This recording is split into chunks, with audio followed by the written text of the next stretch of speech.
오늘 우리에게 주시는 하나님의 말씀은 시편 31편입니다. 본문이 길지만 우리 시간에 함께 교독하겠습니다. 여호와여, 내가 주께 피하오니 나를 영원히 부끄럽게 하지 마시고 주의 공의로 나를 건지소서. 내게 귀를 기울여 속히 건지시고 내게 견고한 바위와 구원하는 산성이 되소서. 주는 나의 반석과 산성이시니 그러므로 주의 이름을 생각하셔서 나를 인도하시고 지도하소서. 그들이 나를 위하여 비밀이 친 그물에서 빼내소서. 주는 나의 산성이시니이다. 내가 나의 영을 주의 손에 부탁하나이다. 진리의 하나님 여호와여, 나를 속량하셨나이다. 내가 허탄한 거짓을 숭상하는 자들을 미워하고 여호와를 의지하나이다. 내가 주의 인자하심을 기뻐하며 즐거워할 것은 주께서 나의 고난을 보시고 환난 중에 있는 내 영혼을 아셨으며 나를 원수의 수중에 가두지 아니하셨고 내 발을 넓은 곳에 세우셨음이니이다. 여호와여, 내가 고통 중에 있사오니 내게 은혜를 베푸소서. 내가 근심 때문에 눈과 영혼과 몸이 쇠하였나이다. 내 일생을 슬픔으로 보내며 나의 연소를 탄식으로 보내며 내 기력이 나의 죄악 때문에 약하여지며 나의 뼈가 쇠하도소이다. 내가 모든 대적 때문에 욕을 당하고 내 의색에서는 심히 당하니 내 친구가 놀라고 길에서 보는 자가 나를 피하였나이다. 내가 잊어버린 바 됨이 죽은 자를 마음에 두지 아니함 같고 깨진 그릇과 같으니이다. 내가 무리의 비방을 들었으므로 사방이 두려움으로 감싸였나이다. 그들이 나를 치려고 함께 의논할 때 내 생명을 빼앗기로 꾀하였나이다. 여호와여, 그러하여도 나는 주께 의지하고 말하기를 주는 내 하나님이시라 하였나이다. 나의 앞날이 주의 손에 있사오니 내 원수들과 나를 핍박하는 자들의 손에서 나를 건져 주소서. 주의 얼굴을 주의 종에게 비추사 주의 사랑하심으로 나를 구원하소서. 여호와여, 내가 주를 불렀사오니 나를 부끄럽게 하지 마시고 악인들을 부끄럽게 하사 수월에서 잠잠하게 하소서. 교만하고 완악한 말로 무례히 의인을 치는 거짓 입술이 말 못하는 자 되게 하소서. 주를 두려워하는 자를 위하여 쌓아두신 은혜, 곧 주께 피하는 자를 위하여 인생 앞에 베푸신 은혜가 어찌 그리 큰지요. 주께서 그들을 주의 은밀한 곳에 숨기사 사람의 꾀에서 벗어나게 하시고 비밀이 장막에 감추사 말다툼에서 면하게 하시리이다. 여호와를 찬송할지어다. 견고한 성에서 그의 놀라운 사랑을 내게 보이셨음이로다. 내가 놀라서 말하기를 주의 목전에서 끊어졌다 하였사오나 내가 주께 부르짖을 때에 주께서 나의 간구하는 소리를 들으셨나이다. 너희 모든 성도들아, 여호와를 사랑하라. 여호와께서 진실한 자를 보호하시고 교만하게 행하는 자에게 엄중히 갚으시느니라. 여호와를 바라는 너희들아, 강하고 담대하라. 아멘. 오늘 우리가 함께 나눌 말씀은 시편 31편입니다. 시편 31편은 시편 중에서도 꽤나 유명한 시편 중에 하나입니다. 이 시편은 다윗이 고난 중에 불렀던 시편이면서 후에는 공동체가 예배 중에 함께 고백했던 시편이기도 했습니다. 그런데 많은 학자들은 31편을 난해한 시편이다라고 말을 했습니다. 왜냐하면 구약의 시편들은 대부분 형식과 형태를 따라 장르를 쉽게 구분할 수가 있는데 시편 31편은 이런 장르적인 구분이 쉽지가 않다는 것입니다. 시편 31편은 기본적으로 기도 시편이지만 그 안에 신뢰와 감사, 그리고 애통과 저주, 찬양과 같이 성도들이 고난 중에 느낄 수 있는 다양한 감정들이 아주 복잡하게 뒤엉켜 있기 때문이죠. 그래서 어떤 시다라고 단정 지을 수가 없다라는 겁니다. 그런데 여러분은 오늘 저와 함께 이 말씀을 쭉 읽어보셨는데요. 오늘 시편을 읽으시면서 어떤 느낌을 받으셨습니까? 쉽게 읽혀지지 않던가요? 뭔가 정확하게 다 이해하지는 못하겠지만 다윗의 마음이, 이 시를 쓴 시인의 마음이 고스란히 느껴지지 않던가요? 저는 이 시편을 읽으면서 이 시편을 읽는데 너무 쉽게 읽혀지는 겁니다. 그리고 이 시편이 어려운 시라고 얘기했는데 이해가 너무 잘 되는 겁니다. 학자들은 이 시편이 어려운 시편이다, 어려운 시다라고 말을 하지만 정작 읽는 저에게는 너무 쉬웠던 것이죠. 성도 여러분, 왜 그럴까요? 제가 왜 이 시를 읽는데 쉽게 읽었을까요? 제가 시적 감수성이 높기 때문입니까? 결코 그렇지 않습니다. 그것은 이 시편이 경험에서 비롯되었기 때문입니다.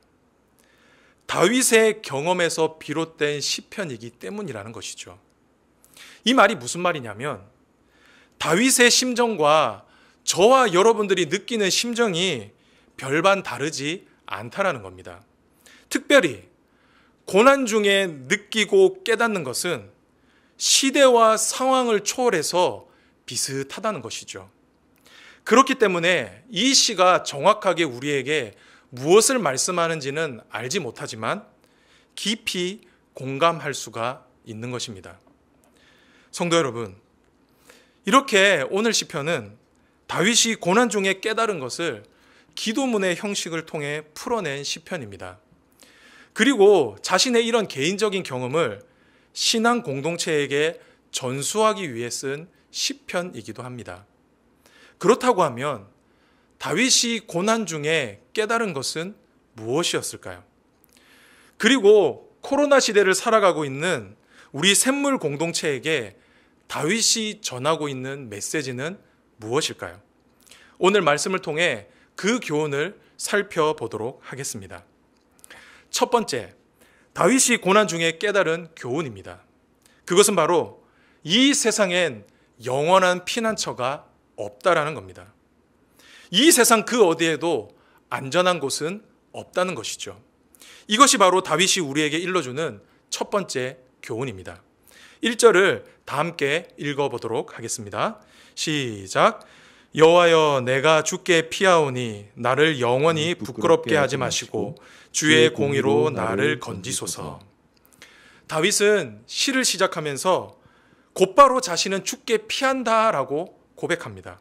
그리고선 주께로 피하는 자신을 부끄럽지 않게 해달라고 간구하죠. 이런 다윗의 간구는 17절에도 동일하게 나타납니다. 다윗은 유독 이 시편을 쓰면서 자신의 부끄러움에 대해서 말하고 있습니다.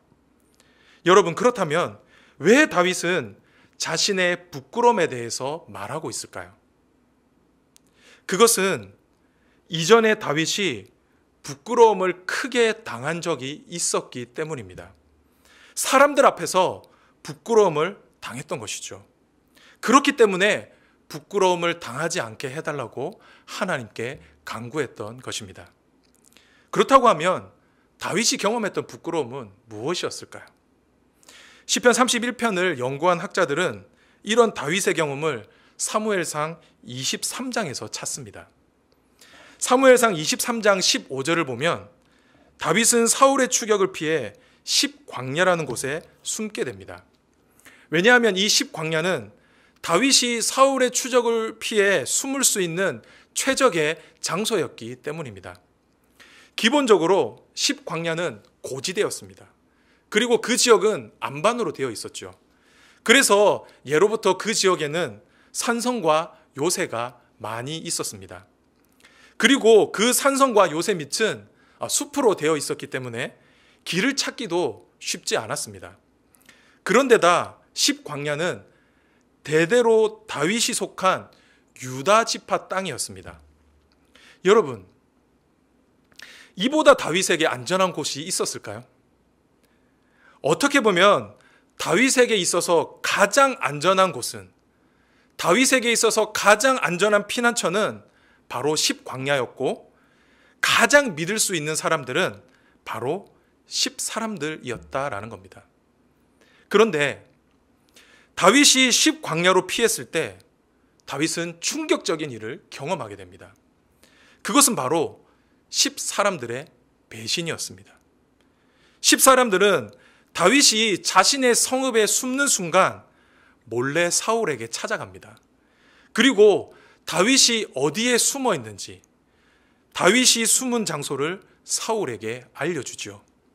그리고 더 나아가서 사울보다 먼저 가서 다윗이 도망가지 못하도록 퇴로를 막는 일에 앞장을 서게 됩니다. 이 일로 인해 다윗은 큰 어려움을 겪게 되었고 많은 사람들 앞에서 부끄러움을 당해야 했던 겁니다. 다윗은 이 일을 통해서 중요한 교훈 한 가지를 깨닫게 되었습니다. 그것은 바로 이 세상 그 어디에도 나의 피난처는 없다는 사실입니다. 이 세상 그 어디에도 안전한 곳은 없다는 것이죠. 분명 다윗이 선택한 십광야는 이스라엘 그 어디에서도 없는, 찾을 수 없는 천혜의 요새였습니다. 이 사실을 부인할 사람은 한 사람도 없었습니다. 그리고 그 사람들은 누구보다 다윗 편에 설 수 있는 사람들이었습니다. 세상 모든 사람들이 다윗을 다 버린다 할지라도 10사람들만큼은 다윗을 버리지 않을 것이라고 굳게 믿었었죠. 하지만 다윗의 그 믿음은 한순간에 산산이 부서지고 말았습니다. 사랑하는 성도 여러분, 오늘을 살아가고 있는 저와 여러분도 마찬가지입니다. 우리도 때로 삶의 큰 어려움과 고난을 만날 때가 있습니다. 특별히 지금 저와 여러분은 아주 큰 어려움을 경험하고 있죠. 작년부터 시작된 코로나로 인해 이전에는 경험해보지 못했던 삶의 어려움들을 날마다 맞이하며 살아가고 있습니다. 그런데 많은 분들은 이런 삶의 어려움이 찾아오면 자신이 숨을 수 있는 피난처, 나만의 십광야를 찾아 나선다라는 것입니다. 지금 이 시기에 나와 내 가족을 안전하게 지킬 수 있는 산성과 요새를 찾아다닌다라는 것이죠. 그리고 나만의 십광야를 찾았다고 한다면, 나만의 피난처를 찾았다고 한다면 모든 어려움이 끝날 때까지, 모든 고난이 지나갈 때까지 그곳에서 숨어 지내고 싶어 한다라는 겁니다. 그런데 다윗이 오늘 이런 저와 여러분에게 전해주는 교훈은 무엇입니까? 이 세상엔 안전한 피난처가 없다라는 겁니다. 이 세상 그 어디에도 나의 십광야는 존재하지 않는다라는 것이죠. 이 세상 그 어디에도 피할 곳도 숨을 곳도 없다라는 겁니다. 오히려 우리가 찾은 그 피난처로, 우리가 피난처로 삼는 그 십광야는 결국 우리를 부끄럽게 만들 것입니다. 왜 그렇습니까? 왜 우리가 찾은 그 피난처가, 그 십광야가 우리를 부끄럽게 할까요? 원래 세상이 그렇기 때문입니다. 우리의 십광야가 사실 원래 그런 곳이기 때문입니다. 우리가 생각하는 것만큼 이 세상이 그다지 안전하지도 완벽하지도 않다는 것이죠. 겉만 번지르하지, 겉만 화려하지 허점투성이입니다. 아주 약한 것이죠. 그렇기 때문에 저와 여러분을 지켜줄 수가 없는 것입니다. 그리고 여러분이 믿고 있는 그 십광야 사람들, 여러분이 의지하는 그 사람들도 마찬가지입니다. 그들은 우리가 생각하는 것보다 악합니다. 저와 여러분에게 그다지 친절하지 않습니다. 상당히 이기적이죠. 여러분도 사회생활 하시면서 다 경험하지 않습니까? 그렇기 때문에 나와 내 가족들을 맡기기에는 너무나 불안한 것입니다. 성도 여러분, 분명 여러분이 이 세상에서 찾은 그 십광야가 순간의 안정과 평안을 책임져 줄 수는 있습니다. 이 사실을 부인하지는 않겠습니다. 다윗도 얼마 동안 십광야에서 평안한 삶을 살았죠. 하지만 결과가 어땠습니까? 오래가지 못했습니다. 배신당했죠. 결국엔 새드 엔딩이었습니다. 이처럼 우리가 찾는 이 세상의 피난처는 우리의 영원한 피난처가 될 수 없다라는 겁니다.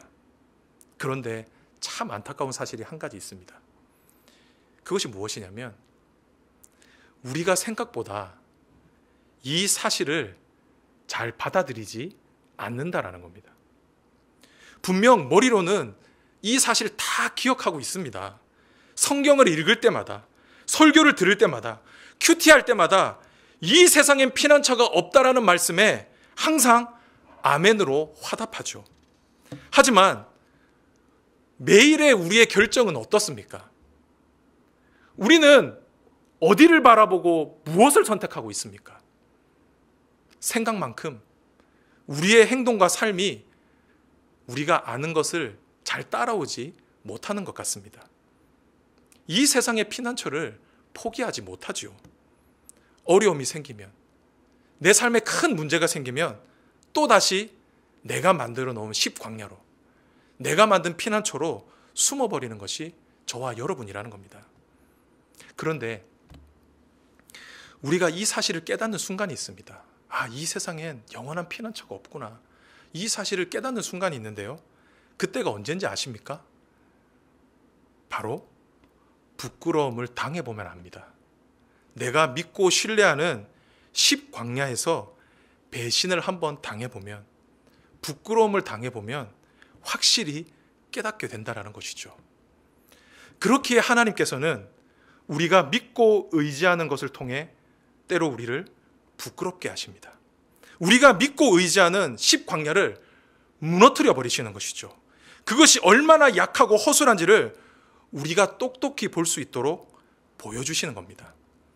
그렇게 해야 저와 여러분이 이 세상엔 피난처가 없구나, 이 세상엔 나에게 영원한 피난처가 없구나라는 이 진리를 가슴 깊숙한 곳에서 인정할 수 있기 때문입니다. 성도 여러분, 간절히 바라기는 다윗이 자신의 삶을 통해서 일러주는 이 교훈을 저와 여러분의 교훈으로 받으시기 바랍니다.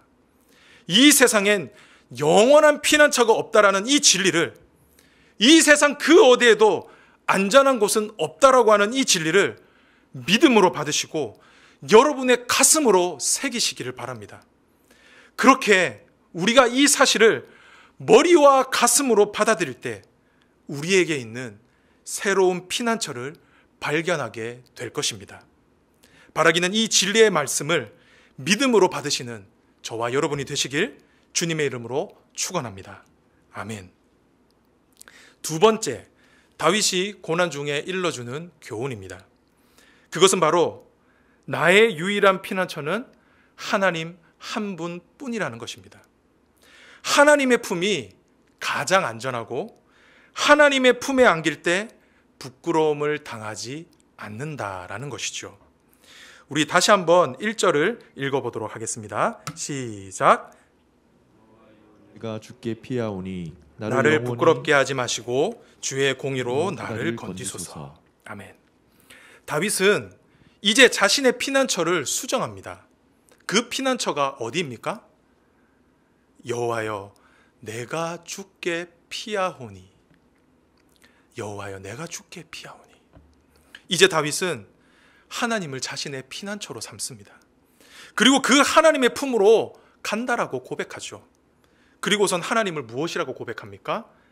하나님만이 자신의 산성과 바위가 되신다라고 고백합니다. 2절을 보십시오.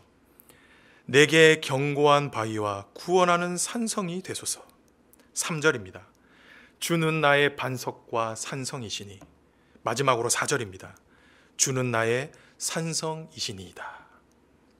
여러분, 여기에서 다윗이 하나님을 바위와 산성으로 고백하는 것은 어떤 시적인 표현이 아닙니다. 시를 아름답게 만들기 위한 비유가 아닙니다. 여기에서 다윗이 하나님을 바위와 산성으로 고백한 것은 실제였습니다. 이전에 다윗은 십광야의 산성과 요새를 의지했었죠. 그곳에 우뚝 솟은 산성과 바위를 바라보며 그곳이 저곳이 나의 피난처다라고 생각을 했던 겁니다. 하지만 다윗에게 돌아온 것은 무엇이었습니까? 배신과 부끄러움 뿐이었습니다. 그렇기 때문에 다윗은 이제 하나님께로 돌이킵니다. 하나님을 자신의 유일한 피난처, 나의 견고한 바위와 구원의 산성으로 삼은 것이죠. 성도 여러분, 그렇다고 하면 다윗이 하나님께 피했던 이유는 무엇이었을까요? 왜 다윗은 이제 하나님만이 자신의 영원한 산성과 바위가 되신다라고 고백했을까요?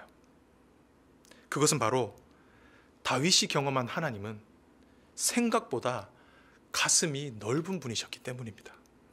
그리고 그 하나님의 품이 그 누구보다 따뜻하고 그리고 아주 견고하기 때문에 다윗은 그 하나님의 품으로 숨겠다라고, 피하겠다라고 고백했던 것이죠.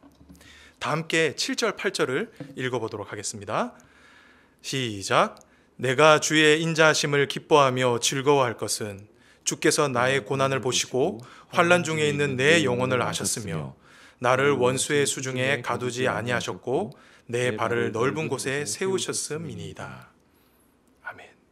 다윗은 하나님을 자신의 영원한 피난처라고 고백하며 하나님의 인자하심에 대해 노래하고 있습니다. 여기에서 인자하심으로 번역된 단어는 히브리어로 헤세드라는 말입니다. 오늘 본문에서는 총 3번이나 등장을 하고 있습니다.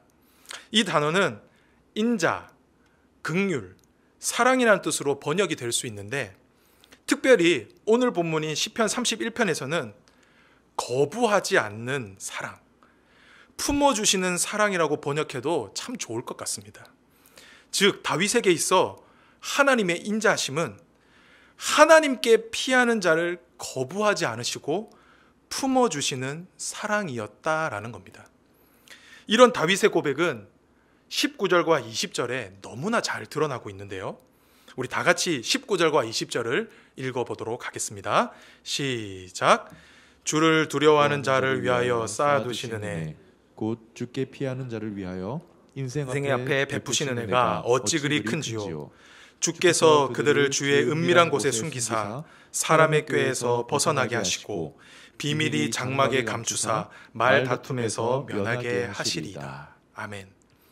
다윗은 19절에서 하나님께 피하는 자들을 위해 쌓아두시는 애, 그들에게 베푸시는 은혜가 있다라고 말씀합니다. 그렇다고 하면 그 은혜가 무엇이었을까요? 자신에게 피하는 자들을 숨기시는 은혜입니다. 주의 은밀한 곳에 숨기사 비밀이 장막에 감추사 대적들이 찾지 못하도록, 사울이 자신을 찾지 못하도록 하나님의 손으로 이렇게 덮어주시는 겁니다. 숨겨주시는 것이죠. 이것이 바로 다윗이 경험했던 하나님의 헤세드, 하나님의 인자하심이었다라는 겁니다. 주께 피하는 자들을 숨겨주시는 은혜 말이죠. 그렇게 다윗은 하나님을 자신의 산성과 바위라고 고백할 수 있었던 것입니다. 우리는 이런 하나님의 헤세드를 성경 곳곳에서도 발견할 수가 있습니다. 특별히 누가복음에 나오는 탕자의 비유를 통해서 하나님의 헤세드를 너무나 잘 이해할 수가 있는데요. 탕자의 비유를 보면 아버지에게 2 아들이 있었습니다.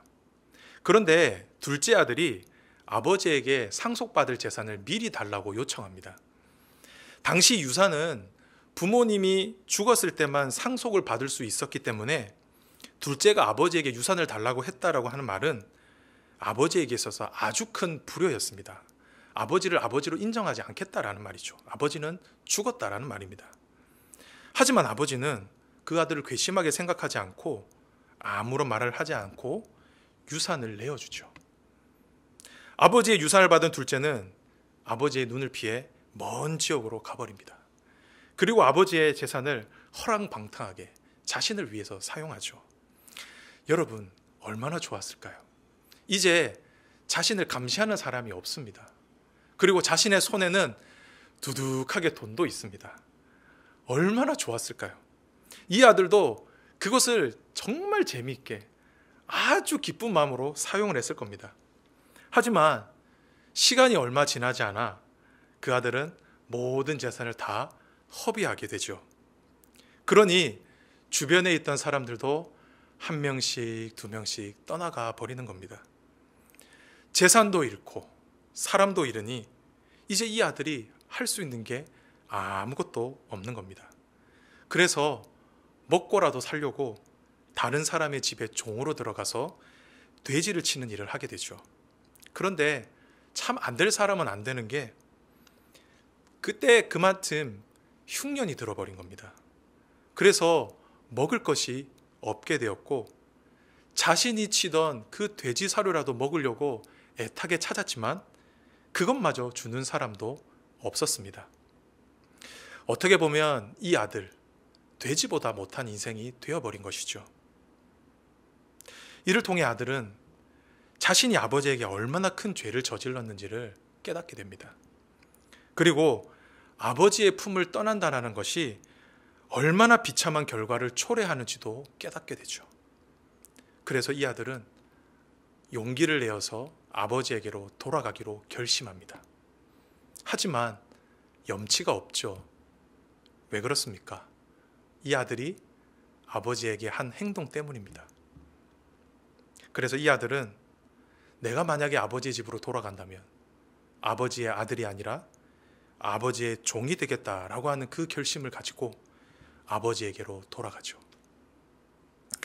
그렇게 아버지에게로 돌아오는 아들의 모습을 아버지가 저 먼 발치에서 보게 됩니다. 그때 그 아버지의 행동이 어떤 줄 아십니까? 다 같이 한번 말씀을 읽어보도록 하겠습니다. 시작. 아직도 거리가 먼데 아버지가 그를 측은히 여겨 달려가 목을 안고 입을 맞추니.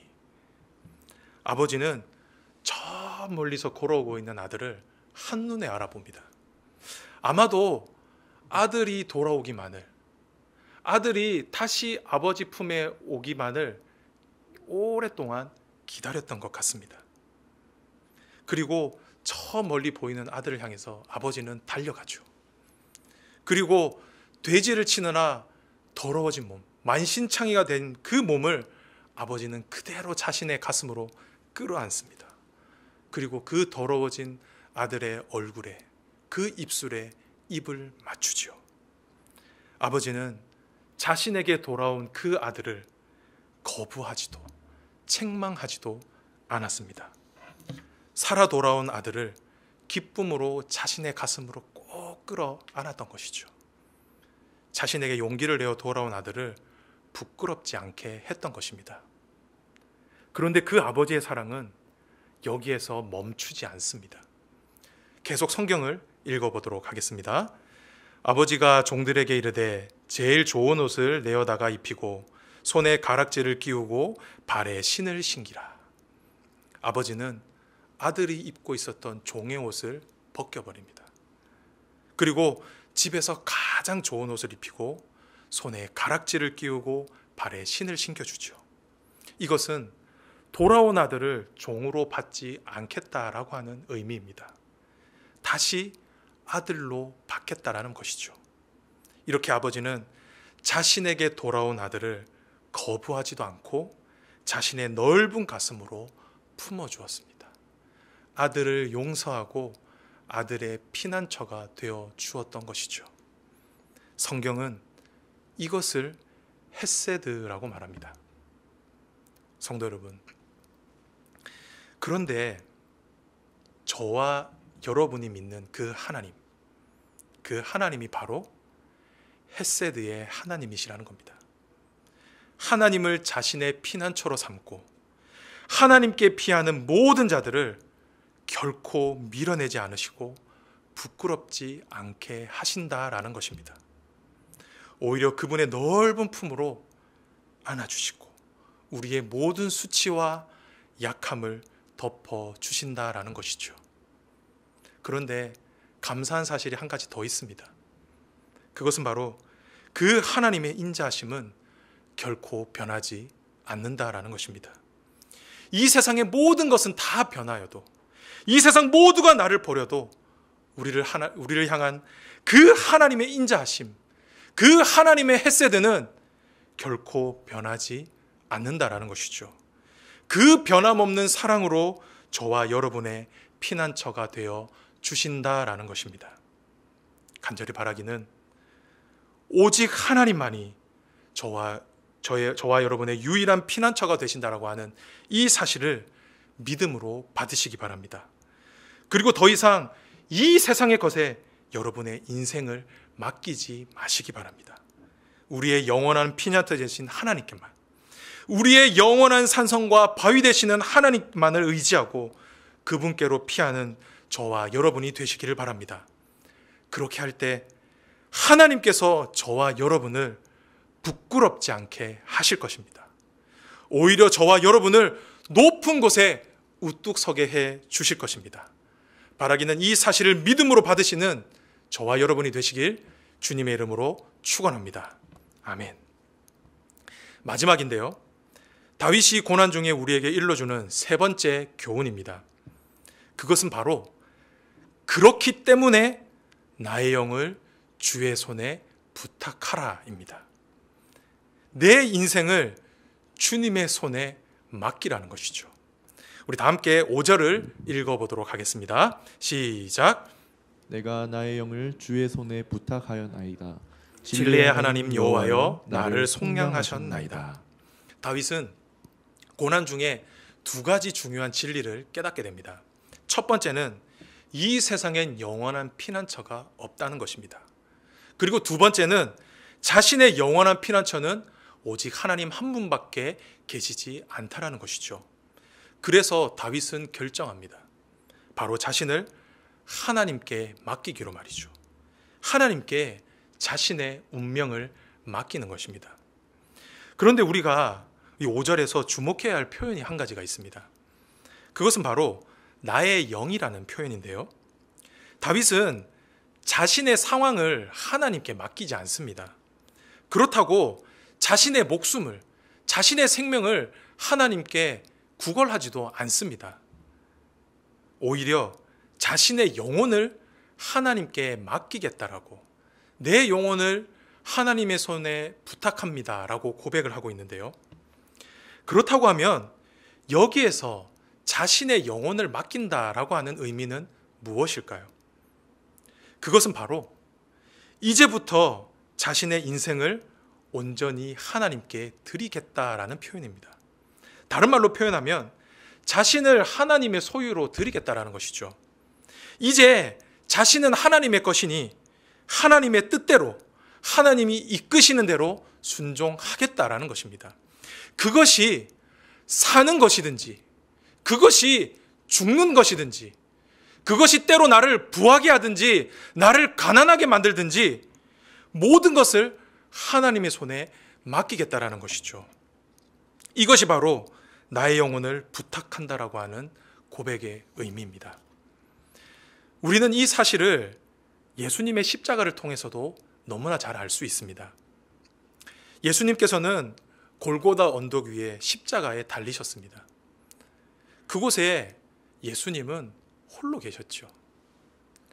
그 많던 예수님의 제자들, 그 많던 무리들은 예수님을 다 떠나버렸습니다.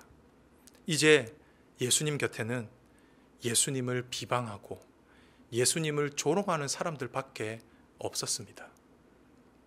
예수님께서는 십자가 위에서 홀로 수치를 당하셨고 홀로 부끄러움을 감당하셔야만 했었습니다. 하지만 예수님께서는 이런 자신의 상황을 두고 하나님께, 하나님, 지금 이 상황을 벗어나게 해주십시오 라고 기도하지 않으셨습니다. 그렇다고 하나님, 내 목숨 살려주십시오 라고 자신의 목숨을 구걸하지도 않으셨습니다. 오히려 예수님께서는 숨이 멎어가는 그 순간에도, 생을 마감하는 그 순간에도 이렇게 말씀하셨습니다. 누가복음 23장 46절을 함께 읽어보도록 하겠습니다. 시작. 예수께서 큰 소리로 불러 이르시되 아버지, 내 영혼을 아버지 손에 부탁하나이다 하고 이 말씀을 하신 후 숨지시니라. 아멘. 예수님께서는 자신의 영혼을 하나님께 맡기셨습니다. 온전히 자신을 하나님의 뜻에 맡겨드렸던 것이죠. 비록 그것이 십자가에서 죽는 것이었다라고 할지라도 말입니다. 왜냐하면 예수님은 분명히 아셨기 때문입니다.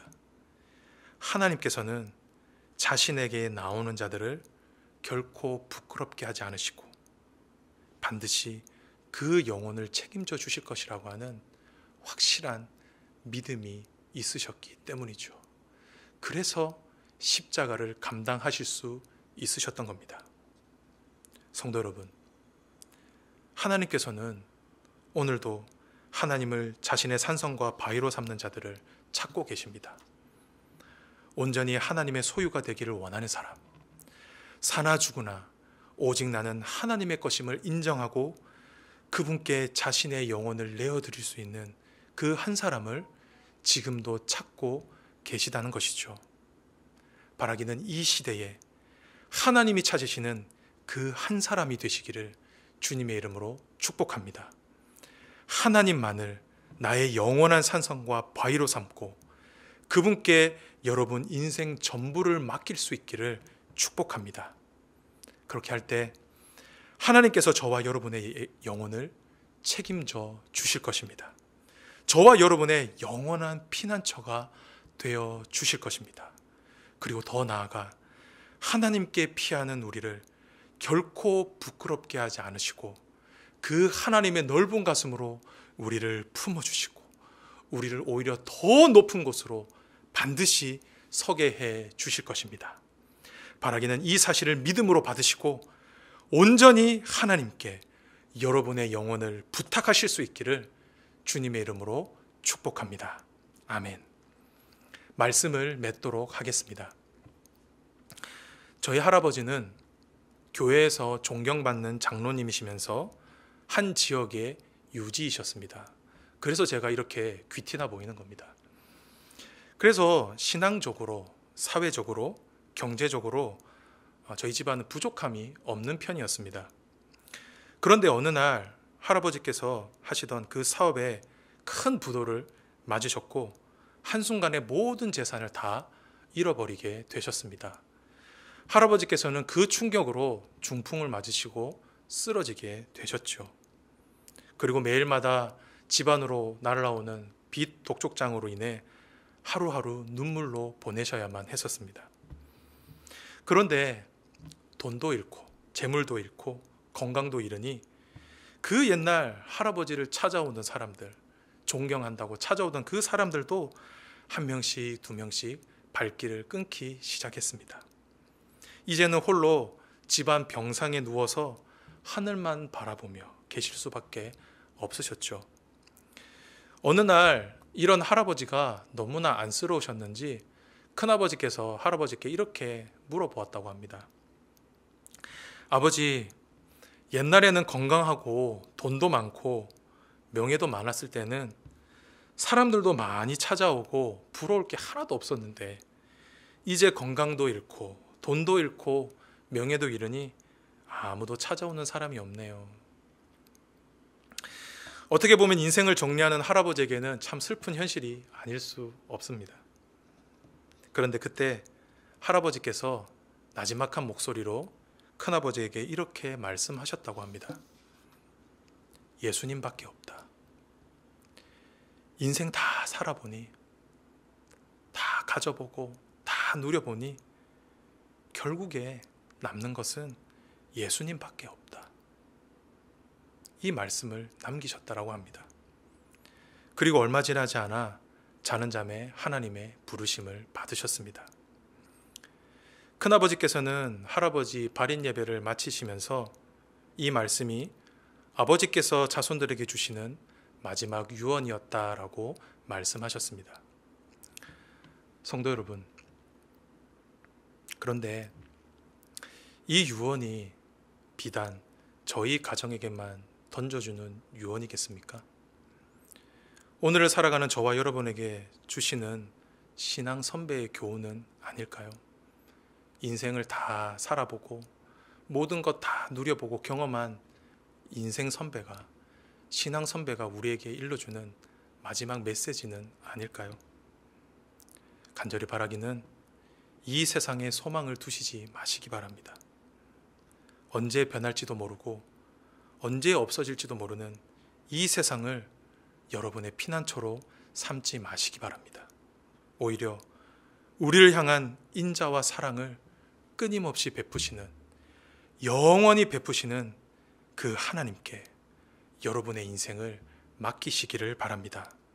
그렇게 할 때 하나님께서 저와 여러분을 기쁨으로 받아주실 것입니다. 결코 그분께로 피하는 저와 여러분을 모른다라고 말씀하시지 않으실 겁니다.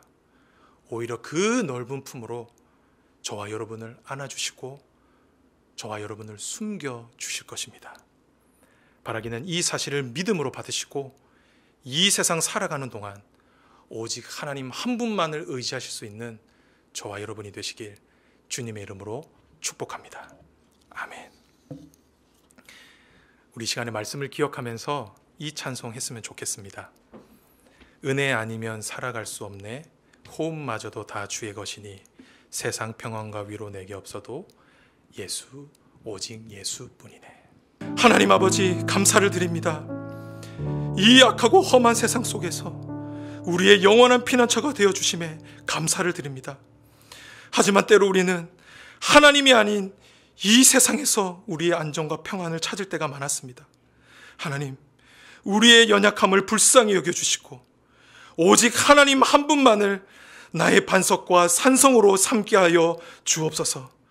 그리고 더 나아가 하나님께만 우리의 소망을 두고 하나님께 내 영혼을 온전히 맡길 수 있는 믿음을 더하여 주옵소서. 그리하여 우리가 이 세상을 살아갈 때에 오직 하나님 한 분만으로 만족하고 오직 하나님 한 분만으로 기뻐하는 인생이 되게 하여 주옵소서. 하나님, 우리가 주님께 나올 때에 우리의 산성 되시고 우리의 요새 되시는 하나님께 감사하는 마음으로 봉헌을 올려드렸습니다. 주님, 이 예물을 기쁘게 받아 주옵소서. 간절히 기도하는 것은 이 예물만 받지 마시고 이 예물 안에 담겨있는 우리의 믿음과 우리의 신앙 고백과 우리의 주를 향한 그 마음까지도 기쁘게 받아 주옵소서. 이 모든 말씀을 우리 주 예수 그리스도의 이름으로 기도드렸습니다. 아멘. 지금은 주 예수 그리스도의 은혜와 하나님 아버지의 지극하신 사랑하심과 성령 하나님의 감화 감동 교통하심이 하나님을 나의 유일한 피난처로 삼고 나의 영혼을 하나님께 맡기기로 소망하는 우리 모든 샘물교회 가족들 머리 위에 지금부터 영원까지 함께 있을지어다. 아멘.